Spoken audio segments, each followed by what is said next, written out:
Thank you so much. Thank you for that warm welcome. I feel so welcomed in the space. So thank you. Lovely to see everybody. I'm just overwhelmed with joy. I'm happy to be in these spaces. I love that they exist, and I love great conversations with my people and whatever I can do to contribute to our wealth, should we say. I'm excited about that.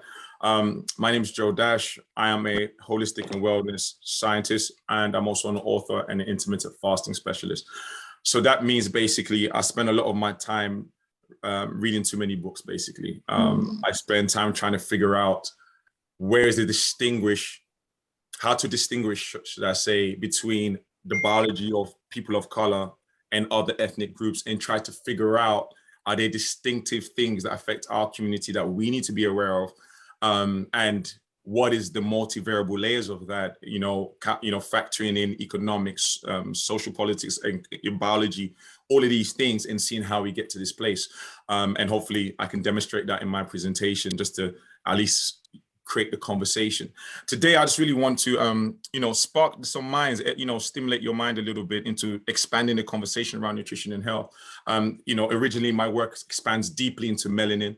I kind of progress that into more of a holistic, practical practice, so I can actually get people on some sort of program or something that actually is transformative and actually useful.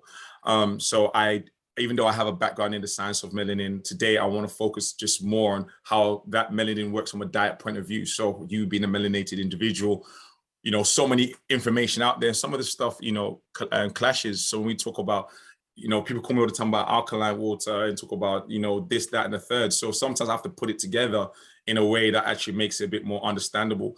And, in that safeguarding process also, I only deal with what we can look at from a science point of view and what we can't look at from a science point of view, what's anecdotal, what's not.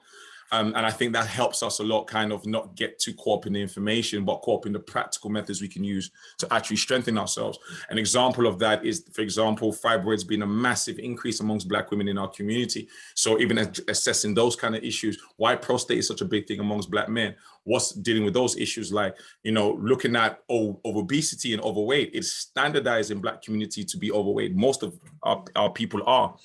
In terms of when you cross compare that with the data of other ethnic groups, we are bigger and heavier. Now, it's not necessarily because we're always doing something wrong. It just means we just need to understand a bit more about our genetics and what works for us differently. You know what I mean? Like Black women typically struggle to lose fat in comparison to white women and Asian women.